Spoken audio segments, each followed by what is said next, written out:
আসসালামু আলাইকুম ওয়া রাহমাতুল্লাহি ওয়া বারাকাতুহু। আলহামদুলিল্লাহি রাব্বিল আলামিন ওয়াস সালাতু ওয়াস সালামু আলা রাসূলিহিল কারীম ওয়া খাতামান নাবিয়্যিন নবিয়িনা মুহাম্মদ ওয়া আলা আলিহি ওয়া সাহবিহি আজমাইন। সুপ্রিয় দর্শক, পৃথিবীর যে প্রান্ত থেকে আপনারা এই মুহূর্তে এটিএন বাংলার সামনে আছেন, সকলকে স্বাগত জানাচ্ছি। RFL woody door presence Islamic সাওয়ালজাব powered by Islamic bank Bangladesh PLC। আমরা আছি সরাসরি আয়োজনে। জীবন ঘনিষ্ঠ যে কোনো বিষয় জানতে প্রিয় দর্শক, এই আয়োজনে আপনারা প্রশ্ন করুন, ফোন করুন। আমরা আপনাদের প্রশ্নের জবাব জানবো ইনশাআল্লাহ, কোরআন সুন্নাহর আলোকে, সহিহ সুন্নাহর ভিত্তিতে ইনশাআল্লাহ। আমি আছি আপনাদের সাথে পুরো অনুষ্ঠান জুড়েই, AKM ফিরোজ। প্রিয় দর্শক, আপনাদের মূল্যবান প্রশ্নের জবাব দেওয়ার জন্য আমাদের স্টুডিওতে আজ উপস্থিত আছেন আমাদের সকলের প্রিয় মানুষ, প্রিয় ব্যক্তিত্ব, শেখুল আল্লাম শেখ শাহ ওয়ালিউল্লাহ হাফিজাহুল্লাহ। আসসালামু আলাইকুম ওয়া রাহমাতুল্লাহি ওয়া বারাকাতুহু। ওয়ালাইকুম আসসালাম ওয়া রাহমাতুল্লাহ। মারহাবান বিকুম। মাশাআল্লাহ, হায়াকাল্লাহ, বারাকাল্লাহ ফিকুম। প্রিয় দর্শক, আমরা আপনাদের সাথে এখনই ইনশাআল্লাহ কানেক্ট হচ্ছি, যোগাযোগ একজন প্রশ্ন নিচ্ছি। যারা আমাদের সাথে যোগাযোগ করতে চাচ্ছেন, ফোন করছেন, একটা বিষয় অবশ্যই আমাদেরকে মনে করে আপনারা সহযোগিতা করবেন। যখন কথা বলবেন আমাদের সাথে এই ফোনে, আপনি যে টেলিভিশন দেখছেন, টেলিভিশনের ভলিউমটা কমিয়ে কথা বলুন, এটি অনুরোধ। আমরা যাব অনুষ্ঠানে। জি, আমরা প্রশ্ন নিব। দর্শক কে আছেন, কি প্রশ্ন করতে যাচ্ছেন বলুন। আসসালামু আলাইকুম। আসসালামু আলাইকুম। ওয়ালাইকুম আসসালাম। ওয়ালাইকুম আসসালাম। জি,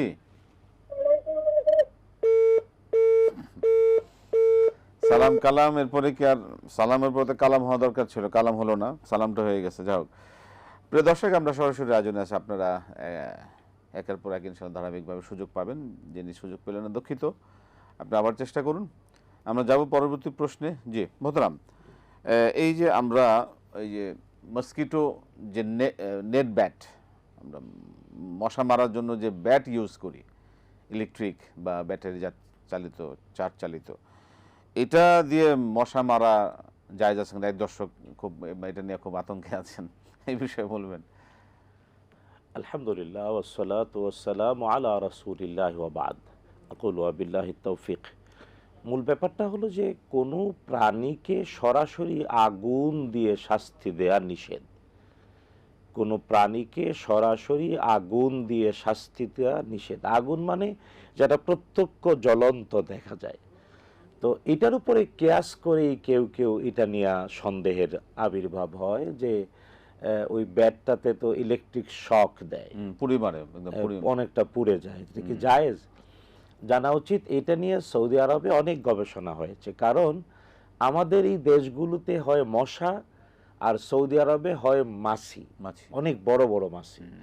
এবং সৌদি আরবে মশা খুব কম, ন্যাচারালি নির্দিষ্ট জায়গা ছাড়া হয় না, মাছির উৎপাত অনেক বেশি। তো সৌদি আরবে মাছি মারার জন্য কিন্তু এই ধরনের ঝুলন্ত, প্রত্যেক ফ্ল্যাটে অফিসে ঝুলন্ত এই ধরনের নেট থাকে। এইটার উপরে সৌদি উলামাদের ফতোয়া হলো যে এই কীটপতঙ্গগুলো আমাদের জন্য উপকারের বটে, তবে দৃশ্যমান অনেক বেশি অপকারও বা ক্ষতিও তাদের দ্বারা হয়, যে কারণে মাছি দিয়ে অনেক ধরনের জীবাণু বহন করে। মশা তো আমরা বাংলাদেশে ঠের পাচ্ছি 100% যে এটা দিয়ে যে কত জাতের অসুস্থতা হয়, ডেঙ্গু, ঘুম তো বাদই দিলাম, কিন্তু মানুষের জীবন মৃত্যুর হুমকি তৈরি করে। তো এই জন্যে বর্তমান পৃথিবীর উলামারা এই ব্যাপারে একমত, এটা ডাইরেক্ট আগুন না, শর্ট করে এটা দিয়ে এই মশা মাছি নিধন করা যাবে, অসুবিধা নেই। মানে শর্টে তোর কাজ হয়ে যায়, মোটামুটি ও কাহিলে হয়ে যায়, ওর জীবন শেষ হয়ে যায়। জি দর্শক, আমরা প্রশ্নে যাব। দর্শক বলবেন। আসসালামু আলাইকুম। ওয়ালাইকুম আসসালাম। বলুন, কি প্রশ্ন আপনার? আমি মোহাম্মদ সিদ্দিক রহমান, রাজশাহী থেকে। জি সিদ্দিক সাহেব বলুন। আমার প্রশ্ন যে আল্লাহ আমার নবীর উসিলাতে তুমি আমাদের জীবনের সমস্ত গুনাহ মাফ করে দাও, এইভাবে দোয়া করা যাবে কিনা? নবীকে উসিলা করে? জি। আচ্ছা। কারণ একজন আলেম সাহেব উনি মসজিদে বসে আপনার এইভাবে দোয়াটা করেছেন, আমার সেটা খটকা লেগেছে। ঠিক আছে, আমরা শুনবো এই বিষয়ে, যেই করুক। ধন্যবাদ। আসসালামু আলাইকুম। ওয়ালাইকুম আসসালাম। মোহতারাম। রাসূলুল্লাহ সাল্লাল্লাহু আলাইহি ওয়াসাল্লাম যতদিন কাইদুল হায়াতে অর্থাৎ ইন্তেকাল করার আগ পর্যন্ত পৃথিবীতে বেঁচে ছিলেন, নবুয়তের তার 23 বছরের জীবনে, এমনকি তিনি নবী হওয়ার আগেও রসুল সাল্লাল্লাহু আলাইহি ওয়াসাল্লাম যখন নবী হন নাই, শিশু ছিলেন, কিশোর ছিলেন, তখন তাকে উসিলা করে দোয়া করা হয়েছে। নবীজি যতদিন জীবিত ছিলেন ততদিন উসিলা করে দোয়া করাটা অনুমোদিত ছিল। রসুল্লাহ সাল্লাল্লাহু আলাইহি ওয়াসাল্লাম আল্লাহর কাছে চলে যাওয়ার পরে, এই পৃথিবী থেকে বিদায় নেওয়ার পরে নবীজির উসিলা করে দোয়া করার ব্যাপারটা নিয়ে উলামারা দুইটি স্পষ্ট অভিমতে বিভক্ত। একদল আলেম উলামারা মনে করেন যে নবীজির উসিলা দেয়া যাবে, আর অধিকাংশ উলামারা দলিলের অনুকূলে প্রমাণিত, সাহাবায়ে কেরামের আমল দ্বারা প্রমাণিত যে তারা সাহাবায়ে কেরামরাও রাসূল সাল্লাল্লাহু আলাইহি ওয়াসাল্লামের ইন্তেকালের পরে আর নবীজির উসিলা দিয়ে দোয়া করেননি।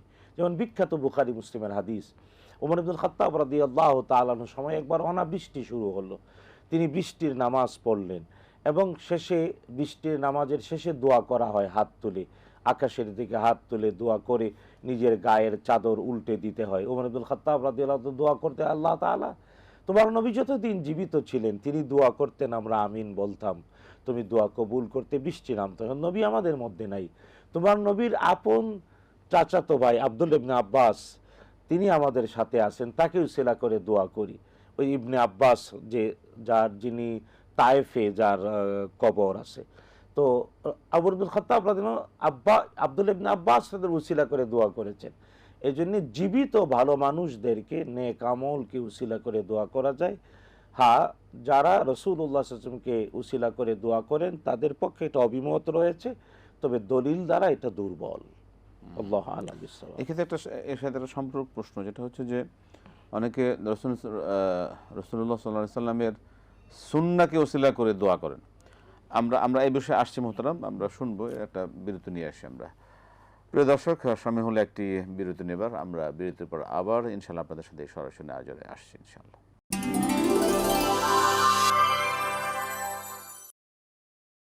আসসালামু আলাইকুম ওয়া রাহমাতুল্লাহি ওয়া বারাকাতুহু। প্রিয় দর্শক, ফিরে এলাম বিরতির পর আবার আপনাদের সামনে সরাসরি আয়োজনে। আর ফেলুডি road presence Islami সাওলজা powered by Islami bank Bangladesh PLC, সরাসরি আয়োজনে আছি আমরা। জীবন ঘনিষ্ঠ সকল বিষয় ইনশাআল্লাহ আমরা জানবো। দর্শক অলরেডি প্রশ্ন করেছেন। জি, আসসালামু আলাইকুম। ওয়ালাইকুম আসসালাম। আমার প্রশ্ন হচ্ছে যে আমরা তো জানি যে নিসাব পরিমাণ স্বর্ণ থাকলে যাকাত দিতেই হবে, এটা ব্যবহৃত হোক আর ঘরে থাকা হোক। কিন্তু কালকে একজনে প্রশ্ন করলো যে তার নিসাব পরিমাণ স্বর্ণ আছে, সেগুলো ব্যবহার করে না, ওই যে কোনো অনুষ্ঠানে গেলে ব্যবহার করে, 2-1 দিন, হয়তো বৎসরে 1-1 দিন, যখন কোনো অনুষ্ঠান হয়। কিন্তু আমরা যে 1-1 ভরি স্বর্ণ যে সবসময় ব্যবহার করি, ওরকম 10-12 ভরি স্বর্ণ তার মানুষ সবসময় ব্যবহার করে না, ওগুলা নাকি যাকাত দিলেও হবে না দিলেও হবে। তাহলে দিলে হবে একটা, আর না দিলে হবে একটা, জরুরিতে যাকাত তো দেওয়া যেটা ফরজ সেটা দিতেই হবে। তাহলে এই ক্ষেত্রে আমরা কি করব যে ব্যবহৃত স্বর্ণ ঠিক আছে, আমরা প্রশ্ন পেয়েছি। এই ক্ষেত্রে কি যাকাত দিলে হবে না দিলে চলবে নাকি চলবে না দিলে আমরা, জি ধন্যবাদ, আমরা আসছি আপনার প্রশ্নে। ধন্যবাদ মোহতারাম। জি, এর আগে আপনি বলছিলেন যে ওই সুন্নাহকে উসিলা করে দোয়া, অর্থাৎ যে কোনো নেক আমল রাসূলুল্লাহ সাল্লাল্লাহু আলাইহি ওয়াসাল্লামের করা অথবা আদেশ করা অথবা সাহাবায়ে কেরাম নবীজি সাল্লাল্লাহু আলাইহি ওয়াসাল্লামের নির্দেশে করেছেন, এমন যে কোনো কাজের নাম সুন্নাহ। এই সুন্নাহকে উসিলা করে দোয়া করা যাবে, কোনো অসুবিধা নেই। আল্লাহ তাআলা কোরআন আল কারীমে 2টি আয়াতে বলেছেন, ইয়া আইয়ুহাল্লাযীনা আমানুত্তাকুল্লাহ ওয়াবতাগু ইলাইহিল ওয়াসিলা। এন ওসিলা মানে আল আমাল আস-সালিহাত, নেক আমল। আর নেক আমল হওয়ার পূর্ব শর্ত মুতাবিকুস সুন্নাহ হওয়া, রাসূল সাল্লাল্লাহু আলাইহি ওয়াসাল্লামের পবিত্র কথা, কাজ, সমর্থন অথবা গুণাবলীর সাথে মিলে এমন কাজকে বলে সুন্নাহ। আর সুন্নাহকে উসিলা করে দোয়া করা যাবে। জি, পরবর্তী প্রশ্ন, যেটা ব্যবহৃত স্বর্ণের যাকাত। না, ব্যাপারটা হলো যে এটা আমরা একাধিকবার বলেছি যে নেসাব পরিমাণ স্বর্ণ থাকলে তা ব্যবহারের হলেও যাকাত দিতে হবে বলে 4 বিখ্যাত মাযহাবের 3 মাযহাব একমত।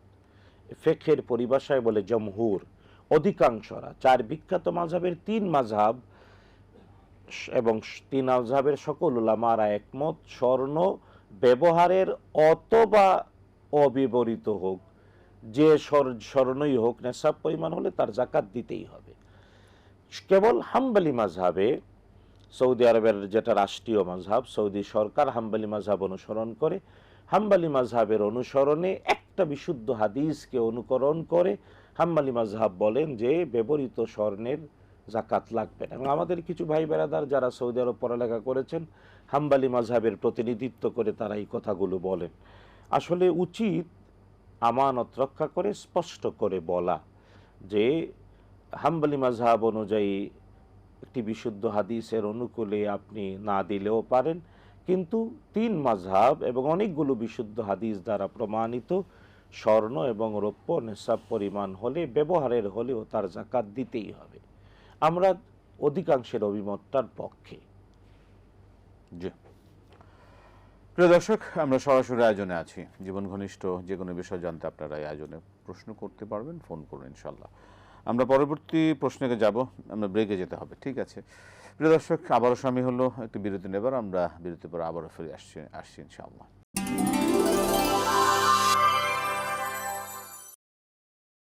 আসসালামু আলাইকুম ওয়া রাহমাতুল্লাহি ওয়া বারাকাতুহু। প্রিয় দর্শক, ফিরে এলাম বিরতির পর। RFLOD door presence Islami সাওরাজা powered by Islami bank Bangladesh PLC। আমরা সরাসরি আয়োজনে আছি জীবন ঘনিষ্ঠ যে কোনো বিষয় জানতে। প্রিয় দর্শক, আপনারা ফোন করুন। আমরা প্রশ্ন নিচ্ছি। আসসালামু আলাইকুম। ওয়ালাইকুম সালাম। জি, রাজশাহী থেকে সাইদুল বলছিলাম। জি সাইদুল সাহেব বলুন। আমি একটা প্রশ্ন করতে চাই। নিসাব পরিমাণ টাকা তার ঘরে নাই, অর্থাৎ তার হাতে নাই, কিন্তু ব্যাংক অ্যাকাউন্টে আছে কিংবা কোনো ব্যক্তির কাছে থুয়ে দেওয়া আছে, সেক্ষেত্রে যাকাত কি দিতে হবে? ঠিক আছে। আসসালামু আলাইকুম। ওয়ালাইকুম আসসালাম।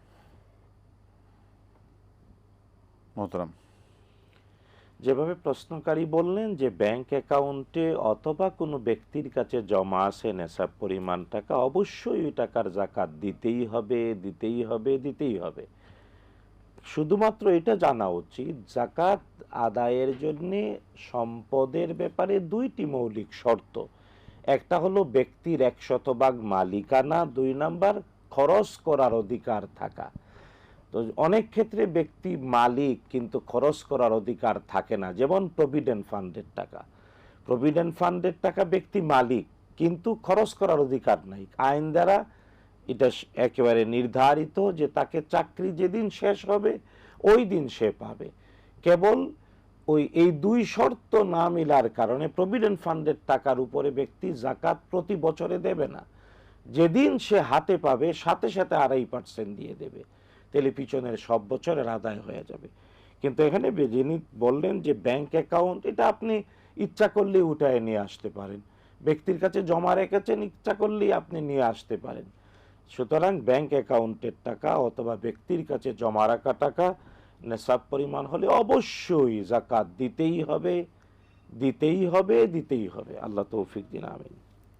জি, আসসালামু আলাইকুম। ওয়ালাইকুম আসসালাম। আমি একটা প্রশ্ন করতে চাচ্ছিলাম।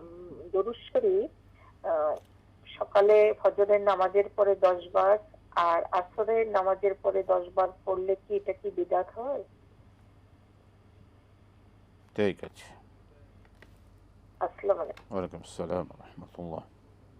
জি, না, ব্যাপার হলো যে আপনি ফজরের পরে আসরের পরে পড়বেন, কোনো সমস্যা নেই, কিন্তু ব্যাপারটা হলো আপনি কোন শব্দগুলো দিয়ে দুরূদ পড়েন।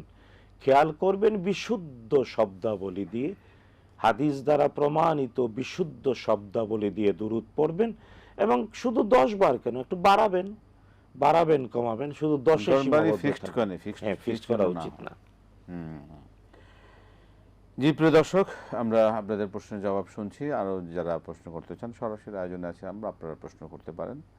জীবন ঘনিষ্ঠ সকল বিষয় জবাব আমরা শুনবো ইনশাআল্লাহ কোরআন সুন্নাহর আলোকে। মোহতারাম, এখন তো রমাদান শেষের দিকে আমরা চলে এসেছি, আর এই সময় আমরা যে প্রশ্নটা নিয়ে আমরা যাচ্ছি। আসসালামু আলাইকুম। ওয়ালাইকুম আসসালাম।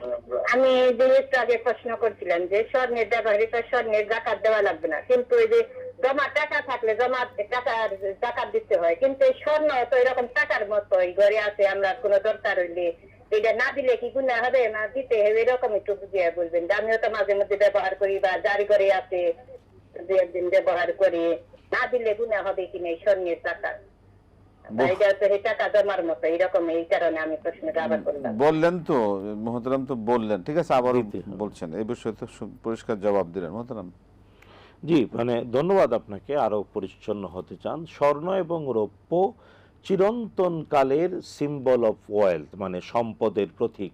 তাই স্বর্ণ রৌপ্য নিজেই সম্পদ, যার কাছে আসে ঘরে আসে মাঝে মাঝে ব্যবহার করে। বললাম তো 4 বিখ্যাত মাযহাবের 3 মাযহাব একমত যে অবশ্যই এই স্বর্ণরৌপ্য যা 1-2 বার ব্যবহার করে এটার যাকাত, এবং সারা বছর ব্যবহার করলেও যাকাত দিতে হবে। নেশাব পরিমাণ স্বর্ণরৌপ্যের যাকাত অবশ্যই দিতে হবে। আল্লাহু আ'লাম। ইমামদের মধ্যে মতভেদ রয়েছে, দুইটাই মত রয়েছে, তাই তো? সেই ক্ষেত্রে যেটা অনেক বেশি দেওয়ার পক্ষেই শক্তিশালী। মতটা বেশি রয়েছে, সুতরাং আমরা সেই মতটাকে আমরা বেশি আমরা চেষ্টা করব ইনশাআল্লাহ। জি, আমরা প্রশ্ন নিচ্ছি। আসসালামু আলাইকুম। আসসালামু আলাইকুম ওয়া রাহমাতুল্লাহি ওয়া বারাকাতুহু। ওয়া আলাইকুম আসসালাম ওয়া রাহমাতুল্লাহি ওয়া বারাকাতুহু। জি বলুন, কি প্রশ্ন? ভালো আছেন হুজুর আপনারা? আলহামদুলিল্লাহ, আল্লাহ পাক ভালো রেখেছেন। আল্লাহ, জি, আপনার সমস্যা কি বলুন, প্রশ্ন। আমি একটু আপনাদের সাথে আমার একটা দুঃখ শেয়ার করি। প্রথমত, আমার একটা 18 বছর বয়সী ছেলে মারা গেছে রোড অ্যাক্সিডেন্টে, রোজা মুখে। জামাত তো পড়ে আসছে ফজরে, কদরের নামাজও শেষ করছে, পুরা খতম তারাবি। আমি একটা শোকাহত মা, আমার জন্য দোয়া করবেন, আমাকে যেন আল্লাহ ধৈর্য ধারণ করার ক্ষমতা দেয়।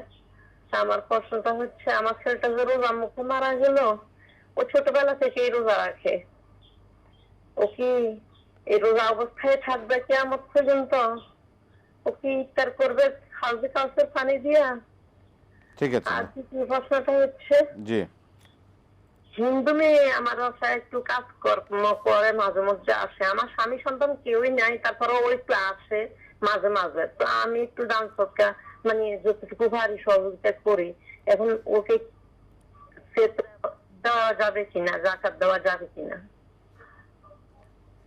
ঠিক আছে, ধন্যবাদ। হুজুর, হ্যাঁ, আপনি দোয়া করবেন। মোহতারাম, শুনলেন? না, আমরাও বেদনার্থ, আমরা দোয়া করি আপনার ছেলের ব্যাপারে। আল্লাহুম্মা নাওয়ির মারকাদাহা ওয়াজআলিল জান্নাতা মাসওয়াহা। আল্লাহ তাআলা মানে আল্লাহুম্মা নাওয়ির মারকাদাহু ওয়াজআলিল জান্নাতা মাসওয়াহু। আল্লাহ তাআলা তার কবরকে জান্নাতের বাগানে পরিণত করে দিন। আপনাকে ধৈর্য ধারণের তৌফিক দান করুন।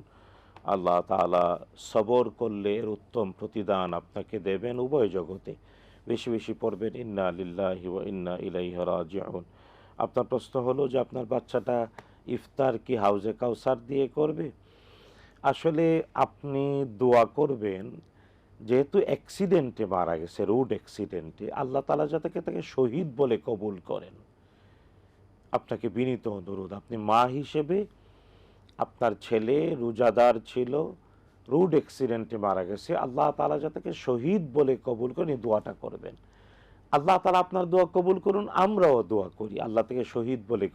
আর শহীদ হলে ও হাউজে কাউসার তো অবশ্যই আল্লাহ আমাদের সবাইকে পান করার তৌফিক দিন। আমিন। কিন্তু শহীদ যারা, আল্লাহ তাআলা তাদের ব্যাপারে স্পষ্ট করে বলেছেন, ওয়ালা তাহসাবান্নাল্লাযীনা কুতিলু ফী সাবিলিল্লাহি আমওয়াতান বাল আহইয়াউন ইনদা রাব্বিহিম ইউরযাকুন। যারা শহীদ ওদেরকে মৃত মনে করো না, ওরা জীবিত, ওরা আল্লাহর পক্ষ থেকে রিজিক প্রাপ্ত হয়। রাসূলুল্লাহ সাল্লাল্লাহু আলাইহি ওয়াসাল্লাম ইরশাদ করেছেন, শহীদদের প্রাণকে সবুজ পাখির মতো এক আকৃতিতে ওই দিয়ে দেয়া হয় এবং তা জান্নাতের বাগানগুলোতে ঘুরে ঘুরে জান্নাতের ফল খায়। তো আপনার বাচ্চা হাউজে কাউসার রাসূল সাল্লাল্লাহু আলাইহি ওয়াসাল্লামের পবিত্র হাতে আমরা সবাই পান করতে চাই। হাউজে কাউসার যে পান করবে তার কখনো আর তৃষ্ণা লাগবে না।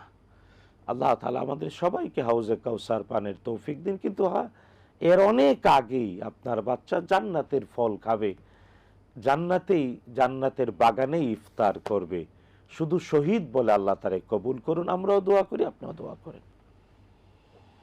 কারণ আল্লাহর কাছে তো সবচেয়ে শহীদের মৃত্যুই তো শ্রেষ্ঠ মৃত্যু। শ্রেষ্ঠ মৃত্যু। এবং সেই ক্ষেত্রে মোহতারাম শহীদের যে বিভিন্ন ক্লাসিফিকেশন আসলে বিভিন্ন রয়েছে। অ্যাক্সিডেন্টে মারা গেলে এটা কি- অ্যাক্সিডেন্টে মারা যায়, ইমানদার হুম, অ্যাক্সিডেন্টে মারা গেলে তাকে শহীদ হতে পারে, নবীজি সাল্লাল্লাহু আলাইহি ওয়াসাল্লাম পূর্বাভাস দিয়েছেন। মানে সেই ক্ষেত্রে একটা শহীদের একটা কারণ দরজা, হ্যাঁ, একটা দরজা। শাহাদাতের মর্যাদা দুই ধরনের, আমরা একটা শেষ হলো করবো, জি। দুনিয়াতেও শহীদ, আখেরাতেও শহীদ, আর একটা হলো আখেরাতে আল্লাহ শহীদ বলে মর্যাদা দেবেন।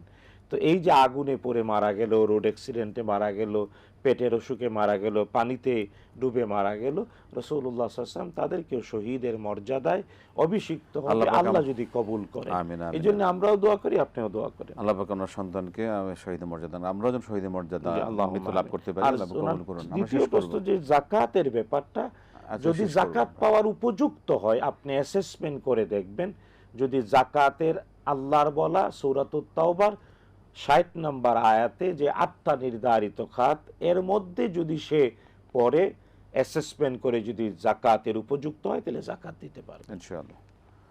আপনাকে অসংখ্য ধন্যবাদ মুহতারাম, বারাকাল্লাহু ফিকুম। প্রিয় দর্শক, এই ছিল আজকে আমাদের আয়োজন। আলহামদুলিল্লাহ আমরা আপনাদের মূল্যবান প্রশ্নের আলোকে অনেকগুলো বিষয় অবগত হলাম। এভাবে আল্লাহ পাক আমাদেরকে জানার মানার তৌফিক দান করুন। আগামী অনুষ্ঠান দেখবার আমন্ত্রণ জানিয়ে আজকে বিদায় নিচ্ছি। আসসালামু আলাইকুম ওয়া রাহমাতুল্লাহি ওয়া বারাকাতুহু।